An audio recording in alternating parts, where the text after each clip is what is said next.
新型冠状病毒的疫情让各国实施限聚令，有的干脆是取消大型的运动赛事，这也让运动产业面临观众流失以及球员打球不带劲的窘境。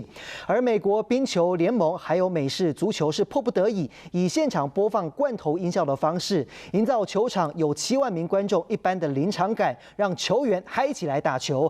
而这种特殊的需求呢，创造了罐头音效音控 DJ 的特殊行业。要担任这个工作，不仅是科技的高手，还得是热情奔放的球迷。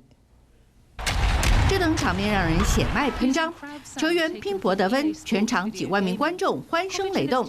但是新冠疫情搅局后，受到限聚令的冲击，球场聚光灯依旧闪亮，但现场没有观众，让比赛变得好冷清，球员也提不起劲来打球。如今炒热比赛气氛的魔力，就在球场的音控室里。It's so quick, it's so freeform. You know, if you're part of a band that's ever played and just jammed, you got to move, and that's exactly what it feels like. But you're just doing it for a hockey game.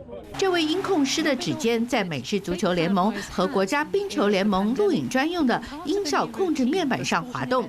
他原本就是个超级球迷，如今他得假想自己坐在2万名观众当中，跟着虚拟球迷们一起嗨，并且精准拿捏球迷的情绪和比赛的节奏。But when you do it right, you can definitely feel like you're not controlling the game, but you're adding to the game and bringing something back to it that was missing. 球员透过现场直播罐头音效所营造的欢呼声，不再像泄了气的皮球，打球也更带劲了。